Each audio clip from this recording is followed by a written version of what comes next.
인사합니다. 안녕하세요. 네, 고생 많으십니다. 네, 모의고사는 잘 보셨어요? 네, 말이 없습니다. 모의고사는 모의고사일 뿐이다. 스트레스 엄청 받게 합니다. 모의고사 갖고 강사 제가 스트레스 받아. 그렇게 스트레스 받지 말아게도 와서 교수님 뭐가 안 돼요. 안 되지 당연히. 지금 이제 몇 개월 공부했습니까? 5개월 했어. 5개월. 11월 달부터 했다 하더라도 5개월입니다. 근데 열심히 하지 않았잖아요. 또 열심히. 그러니까 여러분들은 열심히 했지만 근데 사실은 열심히 한 거 아니잖아요. 시간만 많이 공부한다고 앉아 있었죠. 근데 실질적으로 공부 시간은 별로 없잖아요. 선생님 수업에 기분 나빠 죽겠으니까 빨리 이렇게 자 수업할게요. 그래요. 책을 몇 쪽으로 가냐면 158쪽, 그다음에는 강의 노트는 24쪽 부동산 시장론입니다. 자, 부동산 시장론을 하기 전에 책 461페이지 한번 가볼게요. 461쪽 갑시다. 461쪽에 거기 틀려 있는 게 있는데 제가 그걸 언급하지 않고 갔습니다. 461쪽에 사이드에 기출지문이 하나 나왔을 겁니다. 찾으셨습니까? 자, 한번 저하고 읽어볼게요. 제가 읽어보겠습니다. 건물과 부지의 부적응을 개선시키는 활동은 경제적 관리, 법률적 관리, 기술적 관리 중에서 뭐 같아요? 기술적 관리입니다. 기술적 관리. 자, 기술적 관리. 그래서 거기 이제 경제적 관리에 해당한다 그랬습니다. 틀린 지문이죠. 자, 기술적 관리. 여기는 이제 경제적 관리 이렇게 해서 오른말 만들어 놓고 또 뒤쪽 가면 또 기술적 관리라고 수정해 놓고 그랬습니다. 이제 오탄한 것 같아요. 자, 됐습니까? 예, 그래요. 다시 온 상태로 158쪽으로 와서 자, 24쪽 보시고요. 부동산 시장론. 잡다한 거 배웁니다. 오늘 잡다한 거. 아까 모의고사 이야기했는데 여러분들은 여기 똑같은 책 갖고 여러분과 똑같은 책으로 공부하는 다른 학원 제가 가서 수업을 하는데 다른 학원에 비해서 개론 평균 점수가 10점이 높아. 10점이. 그러니까 여러분이 이상한 게 아니라 저쪽이 이상한 거야. 여러분들은 매우 정상적으로 봤는데 아니 10점이 차이 나네. 그래서 좀 걱정되는 그 학원이. 근데 이제 결론만 10점이 차이 난 게 아니라 이제 결론이 나왔습니다. 결론만 10점이 차이 나면 제가 뭔가 잘못한 거잖아요. 근데 민법도 10점이 차이 나네. 딱 정확하게. 거기는 민법이 평균이 45점인가 그런데 우리는 54점이네요. 그래서 거기 이제 담당하시는 분이 거기 이제 부원장이라는 분이 저한테 물어보더라고. 교수님 이번에 결론이 어려웠습니까? 그러더라고. 뭐 초창기 시험인데 뭐 그렇게 어렵지도 않고 쉽지도 않고 뭐 어렵겠죠. 학생들은 수험생들은 어렵겠죠. 근데 왜요? 그러니까 결론 평균이 36점밖에 안 나왔습니다. 그러더라고. 그 민법은요 45점이래. 아 이상하다. 그래서 민법은 쉬웠나요? 그러니까 민법은 쉬웠대. 그러면 결론이 어렵나 보다 했는데 와서 보니까 우리하고는 결론이 지금 40 몇 점 나왔죠? 47점. 그럼 그하고는 11점 차이 나잖아요. 민법도 10점 차이 나고. 그래서 결론이 문제가 있는 게 아니라 그 학원에 문제가 있다. 자 이렇게 자 됐습니까? 네, 이제 공부 갑시다. 여러분 잘하셨다는 소리예요. 부동산 시장론 갑니다. 부동산 시장론 몇 가지 사항을 배우는가 타이틀 적고 이제 공부 시작해 볼게요. 혹시 부동산 시장론에서 뭘 공부한다? 혹시 기억하신 분 있습니까? 몇 가지 공부한다? 없겠죠. 자, 첫 번째 부동산 시장을 배우니까 부동산 시장에 뭐 역할이 있습니다. 부동산 시장의 기능이 있겠죠. 부동산 시장의 기능은 달달달 외우고 책 보고 그럴 필요 없습니다. 어쩌다 한 번씩 지문 나온다 하더라도 틀린 말 거의 만들지 않습니다. 그러니까 그냥 무시해버려도 돼요. 그 다음에 부동산 시장의 특별한 성질, 특징. 우리 책은 특성 이렇게 나왔습니다. 이 특성은 3년에 한 번꼴 또는 2년에 한 번꼴 거의 2.5년에 한 번꼴로 시험에 출제하고 있습니다. 그러니까 이것만 좀 살펴보고 가면 돼요. 뭐 기능은 의미가 없고. 두 번째, 이게 끝나고 나면 부동산 시장에서 가장 큰 비중을 차지하는 게 주택시장이거든요. 그러니까 주택시장이 나오거나 아니면 효율적 시장이 나오거나 이렇게 한다고요. 저는 효율적 시장부터 이렇게 써볼게요. 자, 효율적 시장 이렇게 나왔습니다. 효율적 시장도 빈번하게 출제합니다. 세 번째, 주택시장. 주택시장은 매번 공부할 필요는 없을 것 같아요. 이렇게 하고 여기까지가 전반부입니다. 자, 여기 끝나고 나면 좀 이질적인 내용을 배워요. 여기까지는 부동산 시장이 어떻고 막 그런 말 합니다. 여기 끝나고 나면 아주 이질적인 내용을 배우면서 그러니까 이 앞적인 내용과 좀 이질적인 내용을 배우는데 이제 다른 나라 사람들이 막 나오는 거죠. 그러니까 지대 이론이 나오죠. 지대 이론에서 다른 나라 사람들이 나오고 그다음에 다섯 번째는 일률 과정에는 하지 않았을 겁니다. 도시 공간 구조라는 게 나와요. 도시 공간 구조 이렇게 나오고, 그 다음에 이제 마지막에 또 다른 나라 사람들이 나오죠. 입지론 나오죠. 입지론. 오늘 다른 나라 사람들 이름 엄청 많이 나올 겁니다. 10명 이상 나올 거야. 여기 지도 이론에서 한 5명, 도시 공간 구조에서 4명, 3명 아니라 4명 나옵니다. 4명. 도시 공간에서 4명, 4명 나오고, 또 입지론에서 몇 명 나오고, 그러면 이 두 개만 해서도 벌써 9명에다가 입지론에서 최소한 4명, 그러면 10 몇 명, 다른 나라 사람들을 하네요. 그 사람들 이름도 다 기억 못 합니다. 그러니까 이름도 기억 못 하는데 내용을 쏙쏙들이 이해한다. 그 불가능하니까 스트레스 받지 마시라고요. 자, 이거 처음 들어서 잘 안 되거든요. 근데 어제 수업하는데 그 젊은 친구인데 그 친구는 수업에 아주 충실하지 않아요. 왔다 그래요. 근데 오늘 이상하네 왔네. 근데 또 가. 와서 보면은 한 1시간 동안 수업을 하면 30분 이상을 핸드폰 보고 있어요. 이렇게 하고 있어요. 근데 뭔 수업이 집중되겠습니까? 근데 지대는 자기가 안 된대. 지대는 안 된다고 나한테 질문이 왔어요. 지대는 안 된다고. 그래서 제가 잘 안 되는 겁니다. 그랬어요. 근데 어떤 개념도 못 잡고 있으면서 지대가 가장 안 된다 하더라고요. 그래서 다른 건 잘 돼요. 그러니까 가만히 있더라고. 다른 것도 안 될 건데. 근데 뭐가 지대가 안 된다고 그래. 다른 거 하세요. 그랬더니 별로 기분이 안 좋은가 보더라고. 그래서 공부 한 번 더 하고 동영상 한 번 더 보고 질문 오십시오. 그러면 제가 질문에 성실히 응하겠습니다. 그래서 기분이 안 좋았는가 야간 수업 2시간 듣다가 3시간째 가버리더라고. 그래서 많이 미안하던데 내가. 자, 이렇게 구성됐습니다. 그러면 이제 부동산 시장의 기능부터 갈 건데 이제 책을 보자고요. 처음에 공부할 때는 158쪽에 완전경쟁 시장, 불안정경 시장, 부동산 시장의 개념 제가 이런 거 공부했잖아요. 이제 이런 거 필요 없습니다. 그러니까는 지금은 158쪽, 159쪽 이런 건 필요 없다는 거야. 학문적으로 부동산학을 연구한다 그러면 158쪽, 159쪽이 필요하지만 이제 시험 공부한다면 필요 없습니다. 그러니까 어디까지 필요 없냐면 158쪽부터 해서 161쪽 상단까지는 필요 없습니다. 자, 이제 161쪽 가운데쯤에 부동산 시장의 특성 및 기능 나왔죠. 이제 여기서부터 공부해 볼 건데 가볍게 하자고요. 기능은 별 볼 것도 없고 부동산 시장의 특성 내지 특징 봅니다.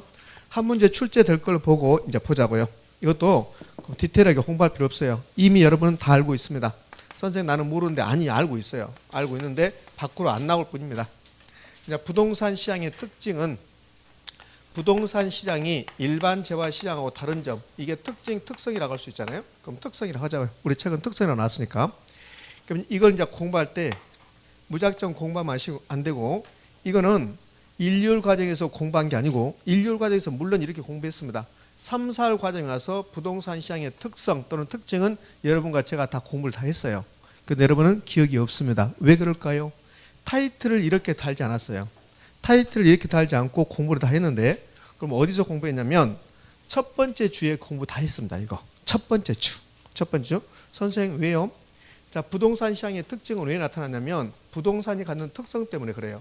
그러니까 부동산이 갖는 특성이 없다면 부동산 시장의 특성도 없습니다. 근데 우리는 부동산의 특성 아주 디테일하게 배웠거든요. 그럼 이제 부동산의 특성은 가장 먼저 뭐가 나왔던가요? 부동성 나왔죠. 그럼 여기 부동성이 나오면 우리 부동성을 아주 디테일하게 제가 공부했거든요. 그러니까 부동성이 나오면 가장 먼저 뭐가 나와야 돼? 지역, 임장화, 예부효과 공부했죠. 그러면 부동성 때문에 지역이 나오는데 이 부동성이라는 부동산의 특성이 부동산 시장에 작용을 하면 어떤 일이 발생하냐면 모든 것을 지역적으로 만들어요. 그럼 부동산 시장도 지역적으로 만들겠네.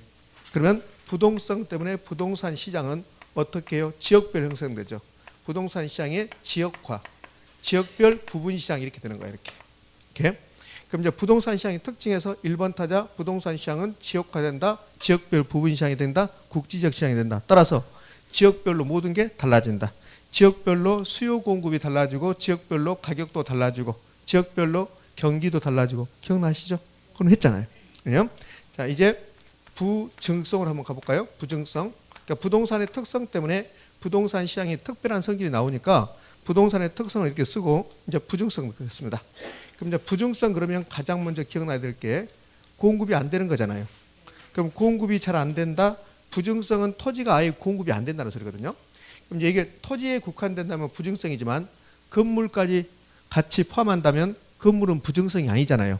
자, 그러면 부증성을 폭넓게 해석하면 부증성은 아예 공급이 안 된다는데 건물은 공급이 되니까 이걸 달리 표현하면 부증성 때문에 공급이 탄력적일까 비탄력적일까? 비탄력적이죠. 엄밀하게 말하면 부증성은 공급이 완전 비탄력적이라고요. 부증성 때문에 공급이 아예 안 되잖아요. 그러니까 토지 가격이 아무리 올라간다 하더라도 부증성 때문에 공급이 안 되니까 완전 비탄력적이야. 근데 이걸 건물까지 확대한다면 부증성 때문에 공급이 비탄력적이다 이렇게 할 수 있죠. 공급의 비탄력적.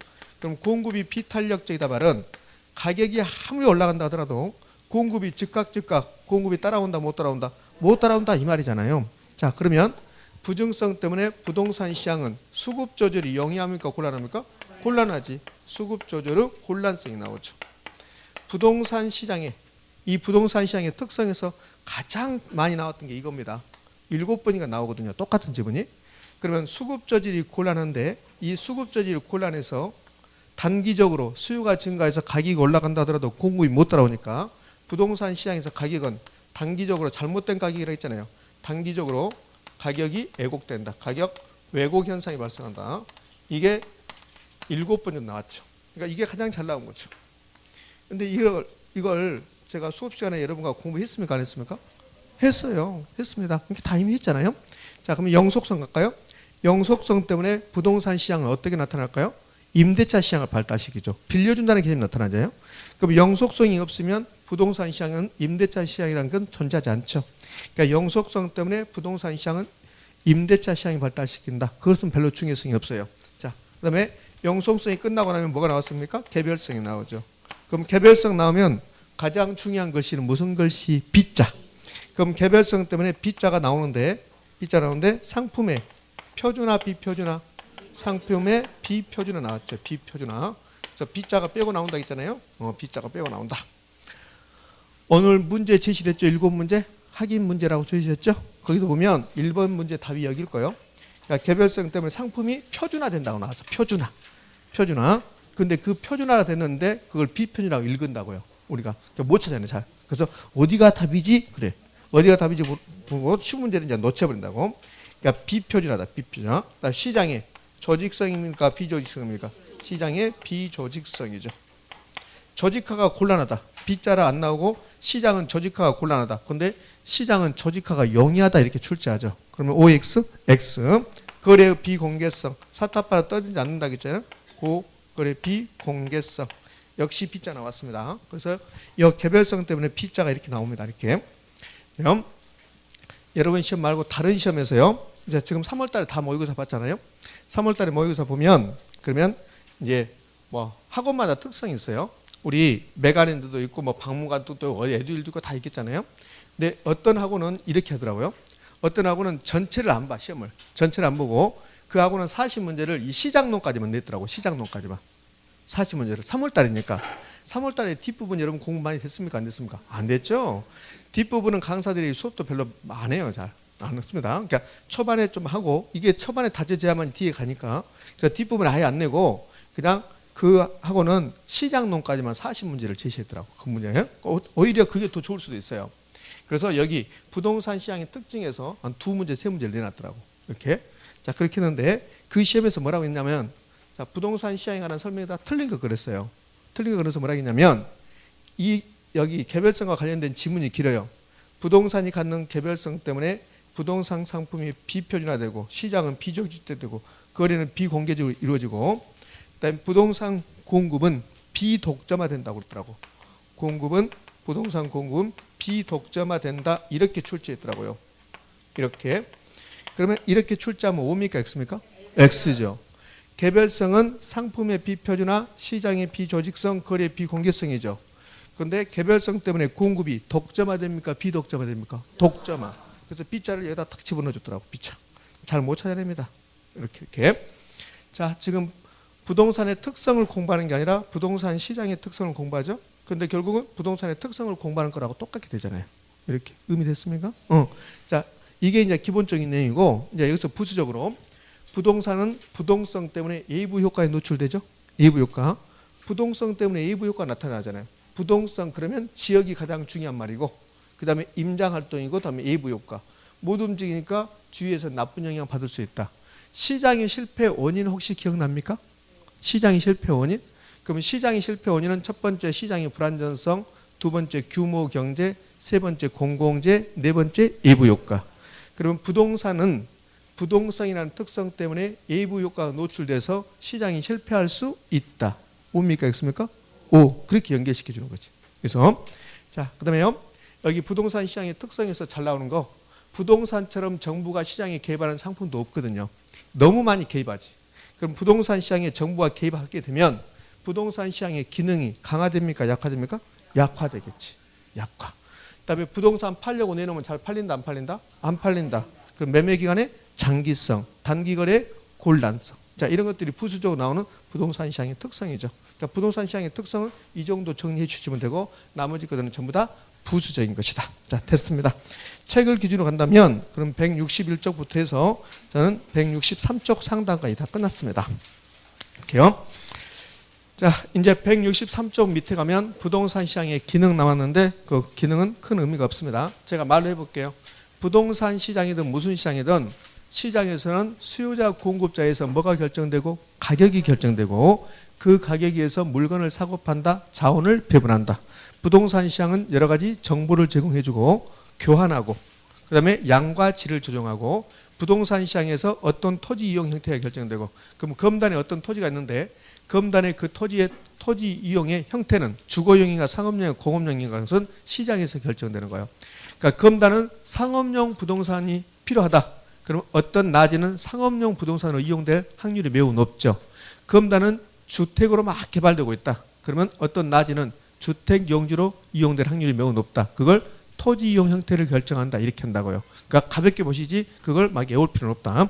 자, 이렇게 해서 부동산 시장의 기능과 특성까지 마무리됩니다. 자, 그다음에는 책을 어디로 가냐면 166쪽 효율적 시장 갑니다. 자, 효율적 시장.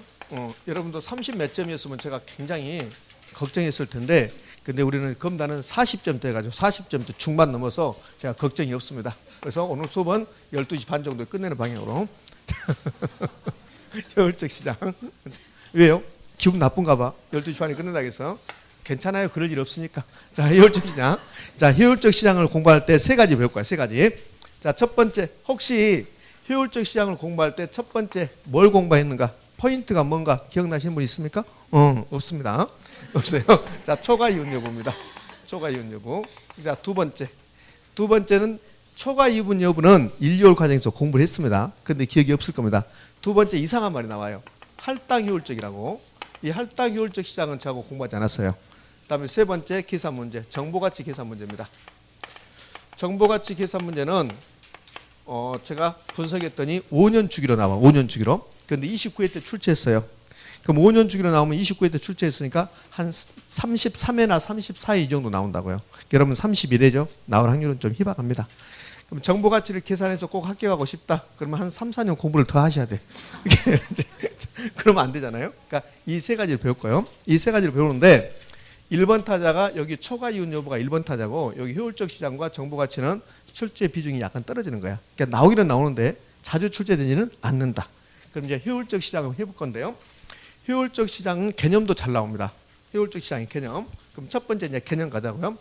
부동산학 개론에서 그 개자가 개념할 때 개자야. 그러니까 부동산학 개론 무슨 부동산학 개론 뭐 경제학 개론 이렇게 나올 수 있잖아요. 법학 개론 그 개자는 다 개념할 때 개자라고요. 그러니까 시험 합격하고 나서 여러분들 시험지를 놓고 유심히 한번 살펴봐요. 그럼 모든 게 다 개념부터 출발한 거야. 그러니까 개념을 알면 되는 건데 개념을 모르면 안 된다고요. 그러니까 탄력성이라는 것도 개념을 모르면 안 되는 거예요.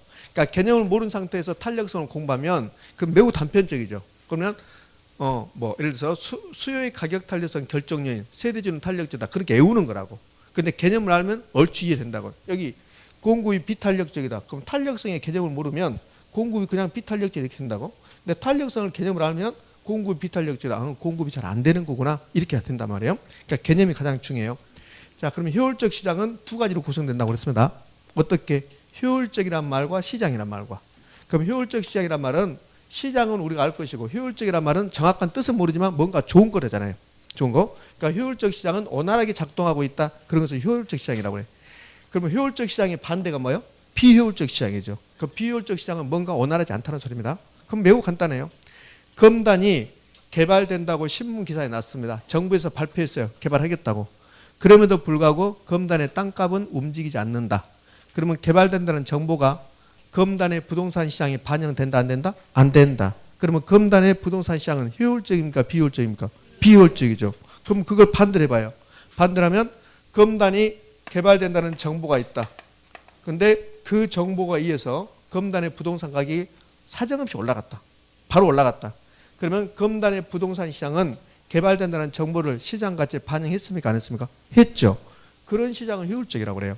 그러니까 효율적 시장이란 말은 어떤 정보가 있으면 그 정보가 매우 신속하고 매우 정확하게 즉시 바로 시장 가치에 반영되는 거. 그럼 검단이 개발된다는 정보가 있으면 검단의 부동산 가치가 바로 올라가 버리는 시장. 그런 것을 효율적 시장이라고 그래요. 그러니까 매우 간단하잖아요. 그러면 개발된다는 정보가 있는데 불구하고 시장 가치는 변동이 없다. 그러면 그 개발되는 정보가 시장 가치에 반영된다 안 된다? 안 된다. 그럼 효율적이다 비효율적이다? 비효율적이다. 이 개념을 가지고 우리 시험에서 2번이나 물어봤습니다. 한 번은 단독 문제로 물어봤어요. 어떻게 했냐면 어느 지역이 개발된다는 정보에 의해서 그 지역의 부동산 가격이 변했다.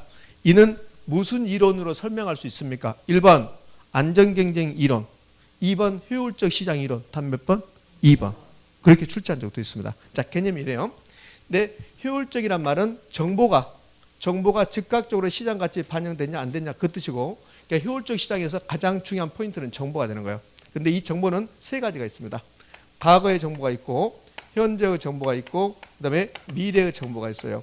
근데 이걸 또 이름 부르는 이름이 또 다른 이름이 있습니다. 이 두 가지는 공개됐습니까 안 됐습니까? 됐죠. 그것을 공개된 정보라고 그래. 공개된 정보, 공포된 정보 이렇게 부릅니다. 그럼 미래의 정보는 아직 공개되지 않았죠. 그래서는 미공개된 정보 그래요. 미공개된 정보. 그러면 과거의 정보, 현재의 정보, 미래의 정보 이 세 가지를 전부 다 포함하면 무슨 정보일까? 모든 정보라고 그래요. 모든 정보. 그럼 여기서 이제 우리는 이렇게 할 수 있죠. 과거, 현재, 미래의 정보. 다른 말로 모든 정보. 또 다른 말로 해보세요. 다시요.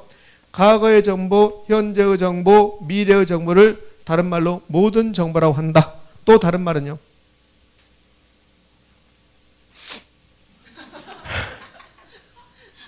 뭐 있을까? 과거의 정보, 현재의 정보, 미래의 정보, 다른 말로 모든 정보. 또 다른 말은요. 공개된 정보든 공개되지 않는 정보든. 그럼 되잖아. 공개된 정보든 공개되지 않는 정보든 이렇게 하면 되잖아요. 그러니까 과거, 현재, 미래의 정보를 다른 말로 모든 정보가 반영되어 있다. 그럼 과거의 정보, 현재의 정보, 모든 미래 정보가 반영되어 있다. 다른 말은 모든 정보가 반영되어 있다. 또 다른 말은 공개된 정보든 공개되지 않는 정보든 모든 정보가 반영됐다. 이렇게 표현할 수 있잖아요. 의미 되셨죠? 예, 그래. 자, 다 하나 더. 긴장하지 마세요. 여러분 긴장하고 무한하게 제가. 자, 그래요. 그러면 이렇게 되는데 이 세 가지 정보 중에서 우리가 공식적으로 이용 가능한 정보는 두 가지죠. 뭐가 뭐? 과거와 현재 정보. 미래의 정보는 아직 공개되지 않았다고요. 그러니까 미래의 정보는 2년 후에 검단을 어떻게 개발하겠다. 그런 청산일을 미래의 정보라고 그래요. 그러니까 미래의 정보는 뒷공문으로 빼지 않으면 공식적으로 우리가 이용할 수가 없잖아요. 그러니까 공식적으로 이용 가능한 정보는 이 두 가지예요. 그러니까 미래의 정보를 빼냈다. 그러면 이건 비공식적으로 이용해야 돼요. 그러니까 여기 공개된 정보를 공식적으로 이용 가능한 정보 이렇게 표현한다고. 공식적으로.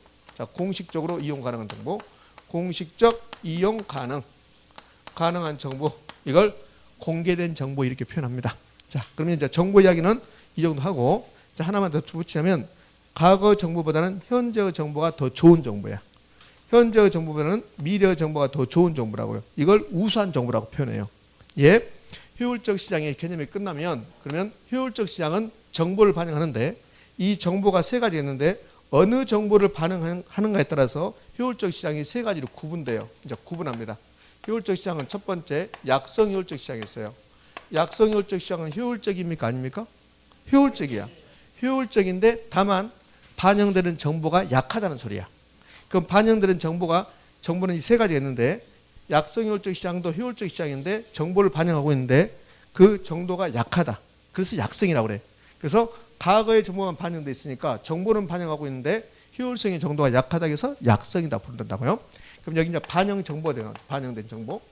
그럼 약성 효율적 시장에서 반영된 정보는 뭐다? 과거의 정보만 반영됐다는 소리야. 두 번째요. 중강성 효율적 시장이 있습니다. 중강성 효율적 시장도 효율적 시장이죠. 효율적 시장인데 그런데 효율성이 약성보다는 강하지만 강성보다는 약합니다. 그러니까 강성에 준한다고 해서 중강성. 그러니까 중강성은 과거의 정보와 현재의 정보까지 반영됐습니다. 자, 세 번째요. 강성 효율적 시장이 있어요. 강성 효율적 시장이 그야말로 효율적 시장입니다. 강성 효율적 시장은 효율성이 가장 강한 거야. 왜 그럴까요? 효율성이 강하다는 말은 정보를 많이 반영하고 있다는 소리거든. 그럼 정보를 전혀 반영하지 않고 있다. 그럼 효율적이 아니죠. 그래서 비효율적이라 하지. 그럼 강성이란 말은 효율성이 매우 강하다. 이 말은 정보를 많이 반영하고 있다. 모든 정보를 반영하고 있다. 과거, 현재, 미래. 그래서 강성 효율적 시장은 과거의 정보, 현재의 정보, 미래의 정보가 반영됐다. 그럼 강성 효율적 시장은 과거, 현재, 미래 정보 반영됐다. 다른 말로 모든 정보가 반영됐다.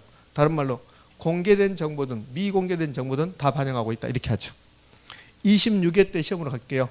26회 때 효율적 시장에 관한 설명이 다 틀린 거 그렇습니다. 그래서 뭐라 하냐면 중강성 효율적 시장은 공개된 정보든 미공개된 정보든 모두 다 시장 가치에 반영되어 있는 시장으로 이렇게 했습니다. OX, X. 그것은 강성이니까.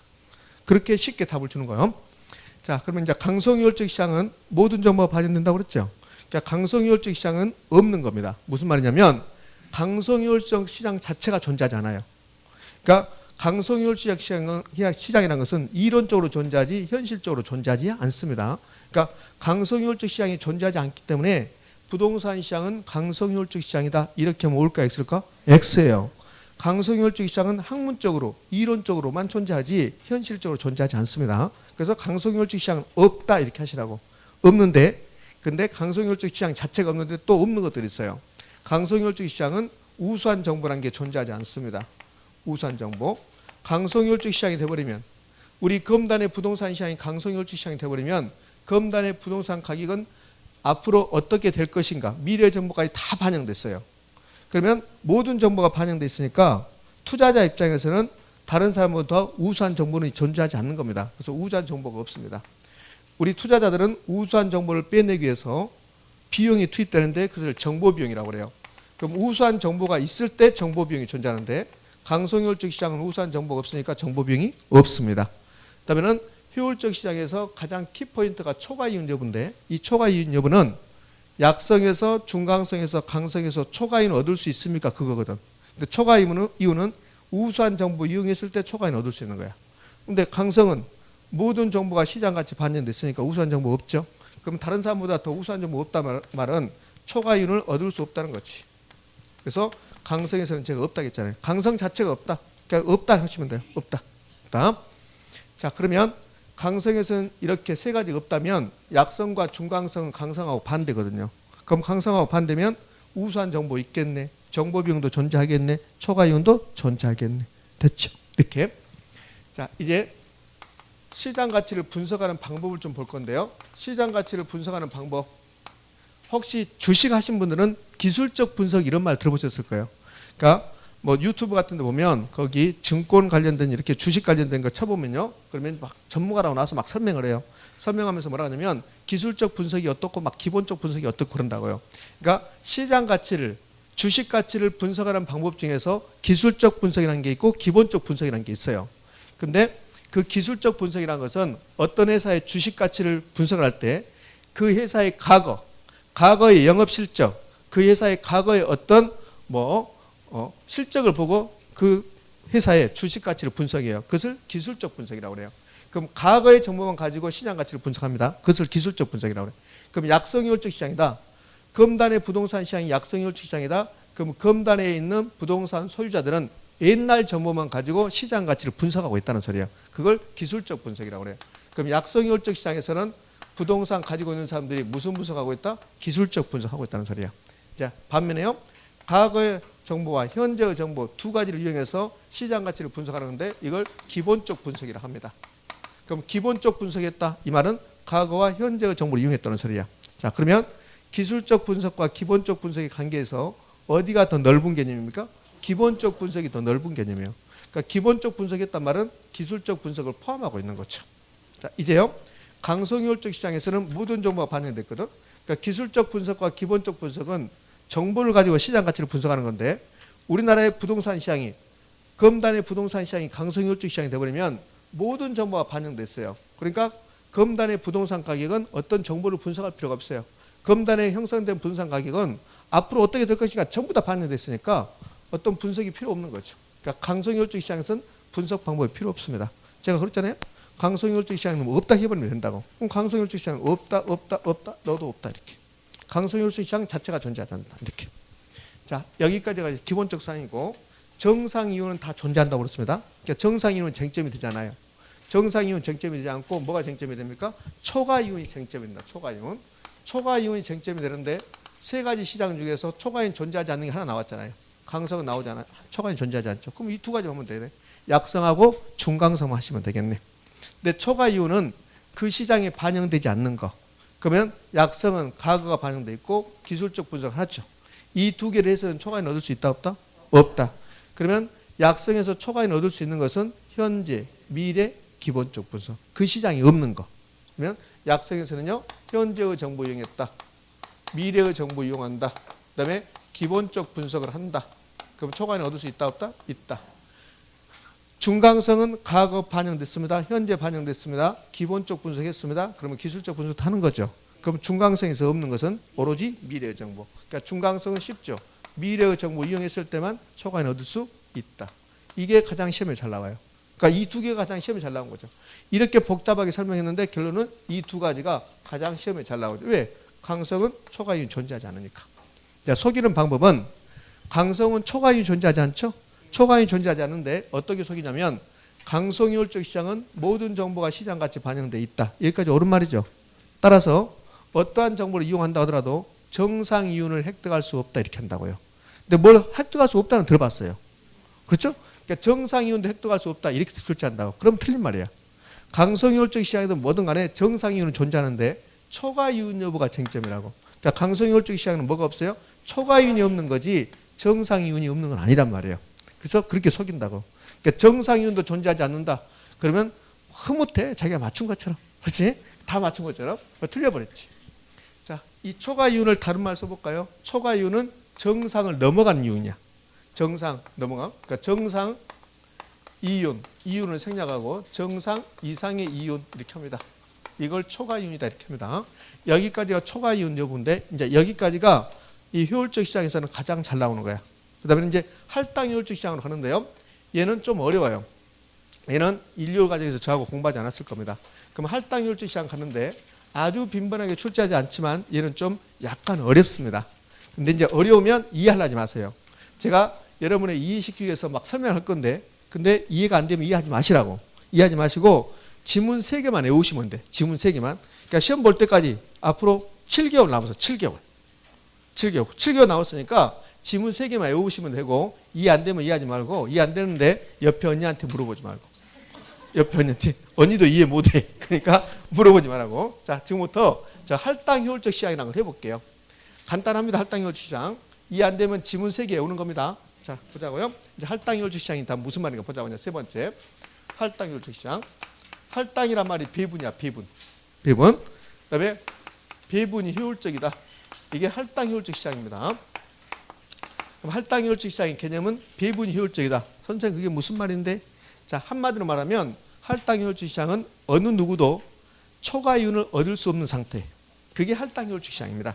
그러니까 개념은 초과 이윤을 얻을 수 없는데, 네, 이제 할당 효율적 시장의 개념이 출제되지는 않아요. 그러니까 제가 초과 이윤이 존재하지 않는다 이렇게 표현했는데 사실은 이 표현은 적절한 표현이 아니에요. 아주 완벽한 표현이 아니라고요. 할당 효율적 시장은 어떤 게 할당 효율적 시장이냐면 이런 거요. 검단이 개발된다는 정보가 있어요. 잘 보세요. 잘 들어보세요. 검단이 개발된다는 정보가 있는데 여러분은 그 정보를 몰라요. 근데 저는 그 정보가 알아요. 정보를 알았습니다. 근데 여러분은 정보를 모릅니다. 저는 이제 정보를 알았단 말이에요. 그러니까 정보를 알고 그 정보를 제가 획득하기 위해서 정보를 얻기 위해서 비용이 들어갔어요. 그게 1,000만 원 들어간 거야. 그게 정보 비용이야. 그러면 저는 검단이 개발된다는 정보를 가지고 투자하겠죠 이제. 근데 정보 비용이 얼마 들어갔습니까? 1,000만 원. 근데 그 정보를 가지고 투자했는데 제가 얼마를 수익을 얻었냐면 이익을 획득했냐면 1,000만 원 획득했어요. 봐요. 제가 검단이 개발된다는 정보를 획득하기 위해서 비용이 1,000만 원 들어갔다. 근데 그 정보를 이용해서 투자했는데 또 1,000만 원 벌었다. 그러면 저는 실질적으로 번 게 있어요 없어요? 없어요. 여러분은 투자하지 않았죠. 여러분도 번 게 없죠. 그럼 저도 번 게 없고 여러분도 번 게 없죠. 그렇게 되는 시장을 할당효율적 시장이라고 그래요. 의미하셨죠? 그러니까 어렵잖아요, 이게. 그러니까 정보 비용과 정보를 이용해서 얻은 가치가 똑같다면 그 시장은 할당효율적 시장이다 그런단 말이에요. 그러면 이렇게 할당효율적 시장이 되면 어느 누구도 다른 사람보다 더 많은 수익을 얻을 수 없는 거야. 여러분은 투자하지 않았잖아요. 그럼 저는 투자했죠. 그럼에도 불구하고 저는 여러분보다 많은 수익을 얻을 수 없잖아요. 그렇게 되면 할당효율적 시장이야. 자, 이렇게 되면요. 자, 검단이 개발된다는 정보가 있다. 근데 그 정보를 제가 얻기 위해서 1,000만 원이 들어갔어요. 정보 비용이 1,000만 원이죠. 그 정보를 이용해서 제가 투자했더니 3,000만 원을 벌었습니다. 그러면 저는 얼마 이익을 받습니까? 2,000만 원. 여러분은 이익이 없잖아요. 그렇게 되버리면 효율적 시장이 아니에요. 할당효율적 시장이 아니라고요. 그러니까 할당효율적 시장이라는 것은 어느 누구도 다른 사람보다 더 많은 수익을 얻을 수 없게끔 정보가 골고루 배분된 시장, 이걸 할당효율적 시장이다 이렇게 표현합니다. 책은 이제 그렇게 나왔을 건데 머릿속에는 초과이익이 없는 시장을 할당효율적 시장이라고 한다 이렇게 하시면 돼요. 자, 그러면 할당효율적 시장 개념이 됐는데요. 이걸 물어본 게 아니라 이거 물어봐요. 시장이 완전 경쟁 시장이다. 그러면 시장이 완전 경쟁 시장이면 이 완전 경쟁 시장은 할당효율적 시장입니까? 이거 물어본다고요. 그럼 완전 경쟁 시장은 여러분이 잘 이해를 못하죠. 왜? 현실적으로 완전 경쟁 시장은 존재하지 않기 때문에 그래요. 그러니까 완전 경쟁 시장이 여기 합리적 시장이고, 그다음에 이상적인 시장이고, 그다음에 이 완전 경쟁 시장이 자원 비용이 효율적으로 되는 건데 우리는 그런 거 할 필요 없습니다. 완전 경쟁 시장이 어떤 시장이냐면 모든 정보가 시장 가치에 다 반영되어 있는 거야. 그러니까 모든 정보가 다 반영되어 있습니다. 그 모든 정보가 반영됐으면 정보 비용이 있을까 없을까? 없어요. 완전 경쟁 시장은 이렇게 와서 이 시장이 된다고요. 강성효율적 시장. 강성효율적 시장은 과거, 현재, 미래 정보 반영돼 있죠. 이렇게 된 시장이 완전 경쟁 시장이에요. 그럼 완전 경쟁 시장은 강성효율적 시장에 가장 부합하다. 올까 있을까? 오. 이렇게 된다고요. 그러니까 완전 경쟁 시장하고 강성효율적 시장이 같다 이렇게 생각하셔도 무방해요. 자, 그렇게 시험에 출제하죠. 그럼 완전 경쟁 시장은 모든 정보가 반영됐습니다. 그러니까 정보 비용이 존재하지 않습니다. 그럼 우수한 정보라는 게 있을까 없을까? 없어요. 그럼 완전 경쟁 시장에서는 초과 이윤이 있을까 없을까? 없단 말이에요. 없어요. 그럼 고로 완전 경쟁 시장은 할당효율적 시장이 된다. 올까 있을까? 오예요. 완전 경쟁 시장은 언제나 할당효율적 시장입니다. 완전 경쟁 시장은 언제나 할당효율적 시장이다. 이렇게. 근데 이게 중요한 게 아니죠. 그 뭐가 중요하냐면 부동산 시장이 할당효율적 시장입니까? 이거 물어본단 말이에요. 부동산 시장이 할당효율적 시장이냐고. 자, 그럼 이제 두 번째로 와서 불안정경 시장 보자고요. 불안정경 시장. 불안정경 시장을 대표하는 게 무슨 시장입니까? 독점 시장이죠. 독점 시장. 완전 경쟁 시장이 되기 위해서는 수요자, 공급자가 엄청나게 많아야 돼요. 근데 독점 시장은 공급자가 한 명이거나 수요자가 한 명이거나 이러면 독점이거든요. 그럼 독점은 완전 경쟁이 아니죠. 그러니까 불안정이지. 그러니까 불안정경 시장에는 독점 시장도 있고 가점 시장도 있고 독점적 경쟁 시장도 있고 그래요. 근데 뭐 가점 시장 이런 건 필요 없고 독점 시장이 불안정경 시장을 대표하는 겁니다. 그럼 부동산 시장을 옆에다 써볼까요? 부동산 시장은 수요자, 공급자가 다수입니까? 소수입니까? 소수예요. 그다음에 완전 경쟁 시장이 되기 위해서는 상품이 다 똑같아요. 동일한 상품이 거래돼야 돼요. 그러니까 부동산 시장은 개별성이라는 특성 때문에 상품이 다 다르죠. 그럼 부동산 시장은 여러 가지 측면에서 완전 경쟁이 될 수 없다는 겁니다. 그러니까 부동산 시장은 불안정경 시장이야. 자, 그러면 불안정경 시장, 독점 시장, 부동산 시장 다 같은 의미로 받아들이면 돼요. 그럼 이게 이 세 가지 시장이 할당효율적 시장이 되는가 안 되는가, 그게 이 할당효율적 시장에서 가장 중요한 말이에요. 그러니까 할당효율적 시장은 완전 경쟁 시장은 할당효율적 시장이냐, 이 말은 그렇게 중요성이 없어요. 왜? 부동산 시장은 불안정경 시장이기 때문에. 자, 지금부터 부동산 시장이 할당효율적 시장이 될 수 있는가 없는가를 자 보자고요.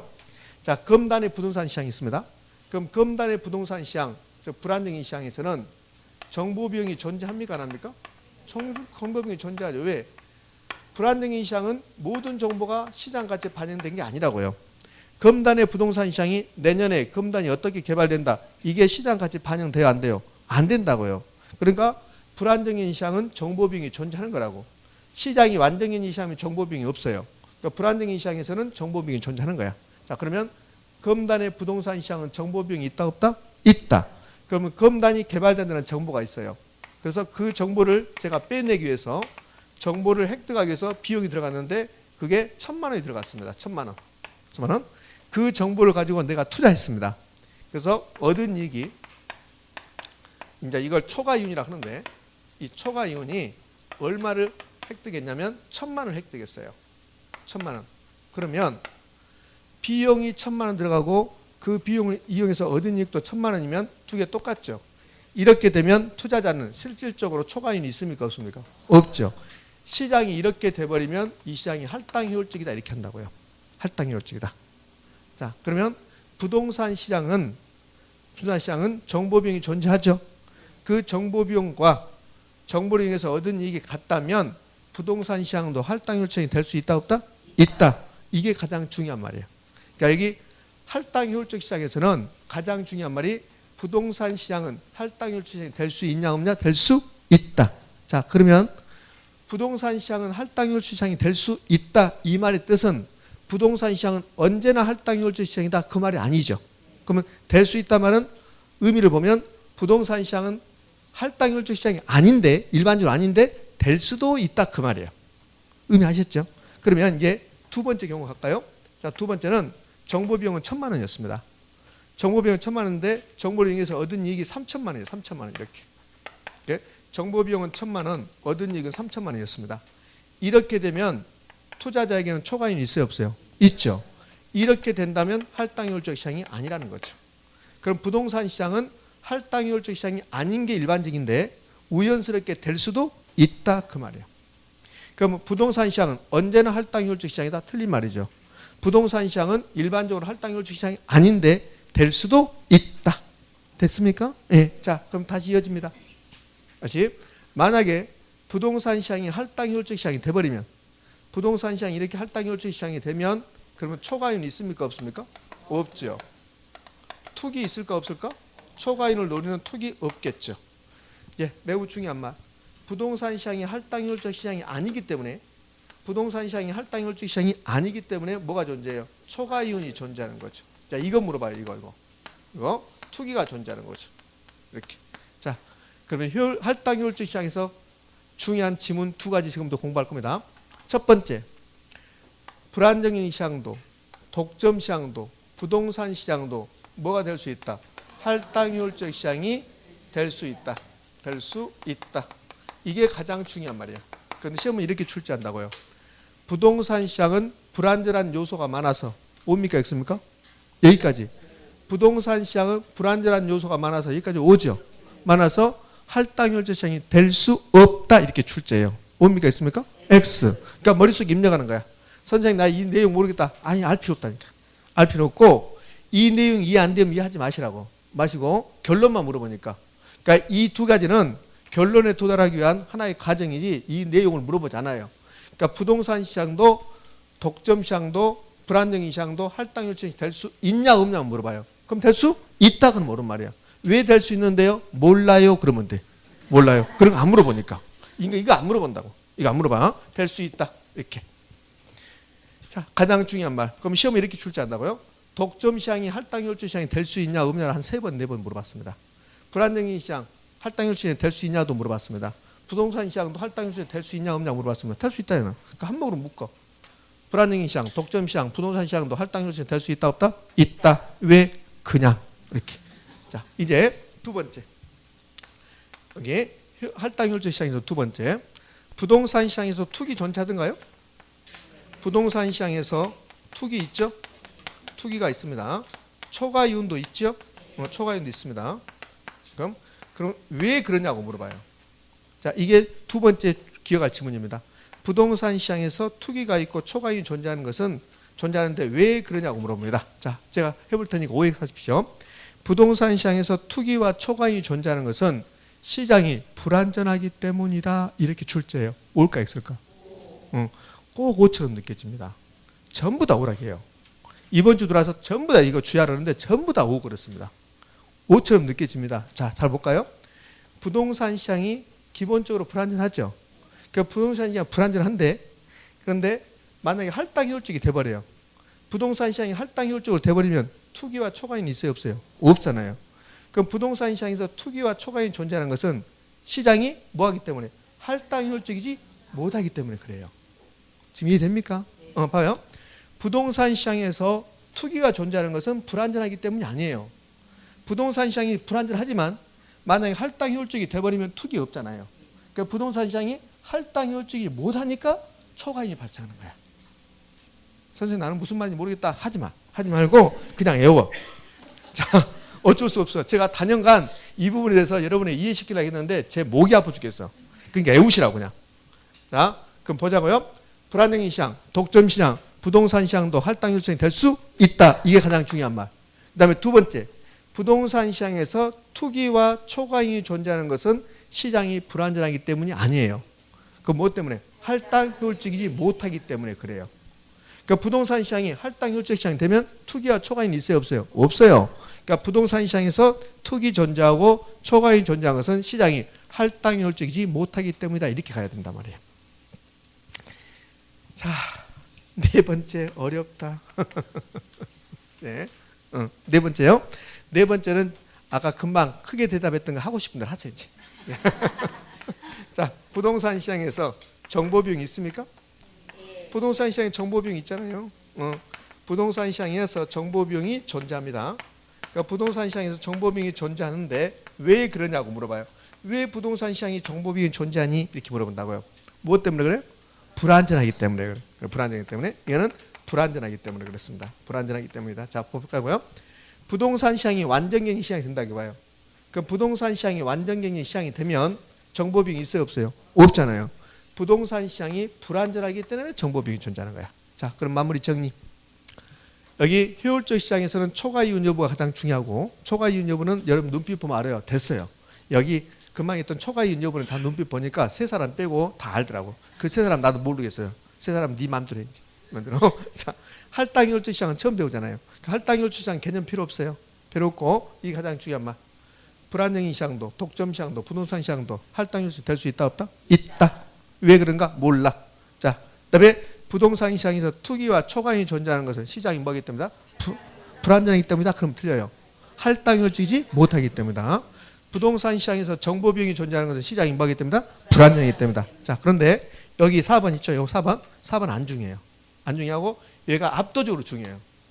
그 다음에 두 번째 이제 얘가 약간 중요하고 이렇게 약간 별이 볼뚱말뚱. 너무너무 좋아하면 이렇게 하잖아요. 이렇게 조금밖에 안 좋으면 이렇게. 이거는 많이 안 중요하죠. 이거는 엄청나게 중요하고. 자, 여기까지가 이제 효율적 시장입니다. 자, 책을 좀 보도록 할까요?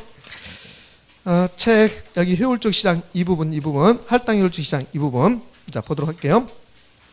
168쪽에 할당효율적 시장이 나왔는데 그 할당효율적 시장이 의 나왔죠.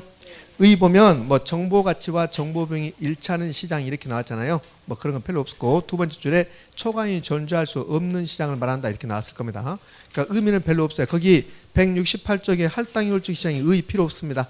오른쪽으로 가면 169쪽에 불안정인 시장과 할당효율적 시장이 이렇게 나왔습니다. 자, 동그라미 1번 완전경쟁 시장은 항상 언제나 늘 할당효율적 시장이지만 할당효율적 시장이 완전경쟁 시장을 의미하는 것은 아니다. 자, 얘는 좀 어려우니까 그것은 심학습 할 때니까 그것은 두시고. 자, 두 번째 2번 불안정인 시장도 정보 가치와 정보 비용이 일치하여 초과이익이 존재하지 않는다면 할당효율이 될 수 있다. 됐죠? 그 밑에 3번 따라서 독점 시장이나 부동산 시장도 마지막에 할당효율이 될 수 있다. 그럼 2번하고 3번 묶어버리면 불안정인 시장도 독점 시장도 부동산 시장도 할당효율이 될 수 있다 없다? 있다. 됐습니까? 네. 자, 6번 부동산 투기가 성립하는 것은 이렇게 나왔죠? 마지막에 그 이유도 할당효율적이지 못하기 때문이다. 그러니까 부동산 시장에서 투기가 존재하고 초과이익이 존재하는 것은 부동산 시장이 불안전하기 때문이 아니고 부동산 시장이 뭐하기 때문에 할당효율적이지 못하기 때문이다. 의미 됐습니까? 네, 그러네. 자, 마지막에 7번. 7번은 자 한번 보실까요? 할당효율적 시장이 됐다. 여기 할당효율적 시장이 됐다. 그러면 초과이익은 있어요, 없어요? 없죠. 자, 그러면 여기 이게 부동산이 있는데요. 이게 정상 가격이 10억입니다. 10억. 정상 가격이 10억인데 그런데 이게 과소평가돼서 과소평가돼서 얼마가 거래되냐면 8억에 거래돼요. 8억에. 그럼 제가 이거 샀습니다. 8억에. 그러면 저는 초과이익 얻을 수 있어요, 없어요? 있죠. 정상 가격은 10억인데 이 부동산이 과소평가돼서 8억에 거래된다면 사는 사람이 초과이익 얻는다고요. 의미하셨죠? 그다음에 정상가격이 10억인데 과대평가돼. 과대평가돼서 이게 얼마에 거래되냐면 12억에 거래돼요. 그럼 이거는 파는 사람이 이익 본다고요. 맞잖아요. 10억짜리를 12억에 팔았으니까. 그러면 여기 할당이월적 시장이 돼버리면 어느 누구도 초과인 얻을 수가 없죠. 그럼 할당이월적 시장이 되면 과대평가돼서 파는 사람이 이익 보고 과소평가돼서 사는 사람이 이익 보고 이런 일이 있다 없다? 없다. 그게 7번이에요. 거기 7번 볼까요? 할당이월적 시장에서는 과대평가되거나 과소평가된 부동산이 존재할 수 없다. 의미하셨죠? 예, 됐습니다. 자, 지금까지 했던 게 이제 효율적 시장이고요. 170페이지 가면 정보가치 계산, 그거는 지금 하지 않습니다. 계산 문제 할 때 따로 할 테니까요. 네, 여기까지 해서 효율적 시장 마무리하고 10분 쉬었다 이어서 합니다. 되셨죠? 예.